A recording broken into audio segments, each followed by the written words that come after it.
এই জিল্লু মাল দে।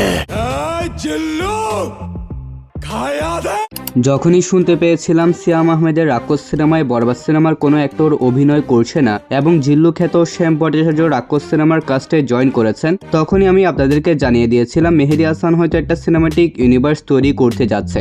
Now it's official, মেহেদী হাসানের সিনেমাটিক ইউনিভার্সের গুঞ্জনটা এখন সত্যি হয়েছে এবং এই ইউনিভার্সের নাম হলো ভায়োলেন্স ইউনিভার্স। তো রাক্ষস সিনেমার সাথে বরবাদ সিনেমার কিরকম কানেকশন থাকবে, রাক্ষস সিনেমায় জিল্লুকে কিভাবে প্রেজেন্ট করা হবে, এই ইউনিভার্সের 3 নম্বর সিনেমায় নায়ক হিসেবে আমরা কাকে দেখতে পারবো, অন্যদিকে আসলে কি শাকিব খান রাক্ষস সিনেমাটা রিজেক্ট করে দিয়েছিলেন, আজকের ভিডিওতে এই সমস্ত বিষয়গুলো অনুমান এবং ফ্যান থিওরি দিয়ে বের করার চেষ্টা করব। সো ভিডিওটা অবশ্যই ইন্টারেস্টিং হবে, তাই শেষ পর্যন্ত অবশ্যই দেখবেন। ভিডিও শুরু করার আগে ভিডিওতে লাইক আর চ্যানেলটা চাইলে সাবস্ক্রাইব করে রাখতে পারেন। তাহলে চলুন এবার ভিডিও শুরু করি। 2025 সালে বাংলা সিনেমা ইন্ডাস্ট্রি এক নতুন ইতিহাসের সাক্ষী হয়েছিল, যার নাম বরবাদ। নতুন ডিরেক্টর মেহেদী হাসানের পরিচালনায় মেগাস্টার শাকিব খান অভিনীত এই সিনেমা বাংলা সিনেমা ইন্ডাস্ট্রিতে এক নতুন মাইলস্টোন সেট করেছিল।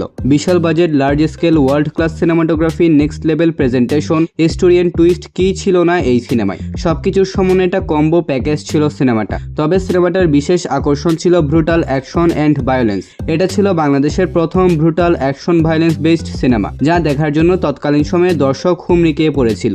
এজ এ রেজাল্ট সিনেমাটা লাইফ টাইমে আয় করেছিল 80 থেকে 85 কোটি টাকা। ইভেন এটা এখনো পর্যন্ত বাংলাদেশের সর্বোচ্চ আয়কারী সিনেমা। কিন্তু সিনেমাটার এন্ড ক্রেডিট সিনে আরিয়ান মির্জার ক্যারেক্টারটাকে মেরে ফেলা হয়, যার কারণে অডিয়েন্স বরবাদ 2 এর আশা ছেড়ে দিয়েছিল। বরবাদের বিশাল সফলতার পর এমনটা শোনা যায় ডিরেক্টর মেহেদী হাসান হৃদয় শাকিব খানকে বরবাদের থেকেও বিগ স্কেলের বিগ অ্যারেঞ্জমেন্টের একটা গল্প শুনিয়েছিল, কিন্তু শাকিব খান নাকি সেই সিনেমা রিজেক্ট করে দিয়েছিলেন। কারণ হিসেবে জানা গিয়েছে পারিশ্রমিক ইস্যু। অনেকদিন পর অ্যানাউন্সমেন্ট করা হয় রাক্ষস সিনেমার, কিন্তু অনেকে মনে করে রাক্ষস সেই সিনেমা যেটা শাকিব খান রিজেক্ট করেছে, কিন্তু না, মেহেদী হাসান অনেক আগে কনফার্ম করেছেন রাক্ষস সিনেমার গল্প শাকিব খানকে কখনোই শোনানো হয়নি। তাছাড়া মেহেদী হাসান হয়তো বরবাদ সিনেমার সফলতার পরই সিনেমাটিক ইউনিভার্সের প্ল্যান রেডি করে নিয়েছিলেন, যার কারণে রাক্ষস সিনেমায় শাকিব খানের অভিনয় করা কোনো অবস্থাতেই পসিবল ছিল না। কারণ রাক্ষস সিনেমায় শাকিব খান থাকলে এই ইউনিভার্স কখনো তৈরি করা সম্ভব হতো না, কারণ সিনেমাটা বরবাদের সাথে কানেক্টেড। তো রাক্ষস সিনেমাটা শাকিব খানকে অফার করা হয়নি, বরঞ্চ শাকিব খানকে অন্য একটি গল্প শোনানো হয়েছিল। এরপর সামনে আসে শাকিব খান মেহেদী হাসানের সাথে আরো একটা সিনেমা করবে, যেটা এখন পর্যন্ত অলমোস্ট কনফার্ম। কয়েকদিন আগেও মেহেদী হাসান আবার কনফার্ম করেছেন শাকিব খানের সাথে তার পরবর্তী যেই সিনেমাটা হবে সেটা বরবাদ এবং রাক্ষস থেকেও 3 গুণ বড় স্কেলে তৈরি করা হবে, কিন্তু আবার সেটা এই ইউনিভার্সের সাথে কানেক্টেড হবে না, ওটা হবে আলাদা একটা সিনেমা।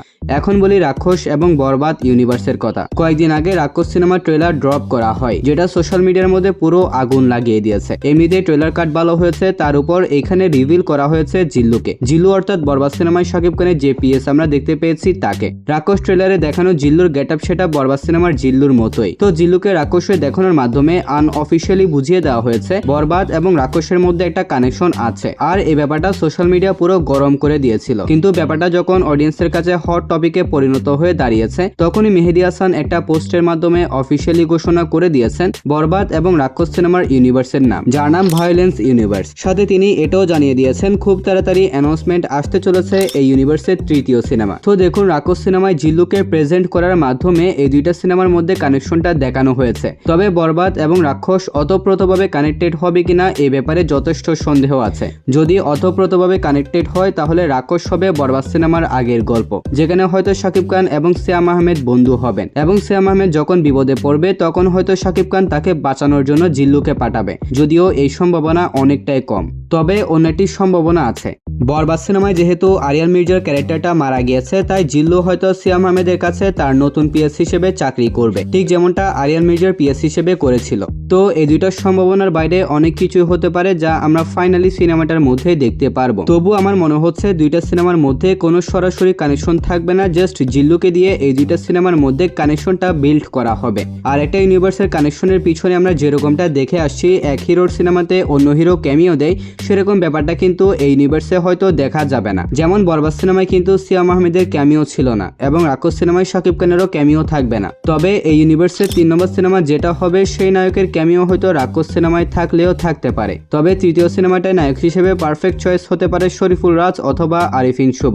বর্তমানে বাংলাদেশের কমার্শিয়াল সিনেমার জন্য নিঃসন্দেহে শাকিব খান ফার্স্ট চয়েস। শাকিব খানের পরে আমি মনে করি সে পটেনশিয়ালিটি আরিফিন শুভর মধ্যে রয়েছে।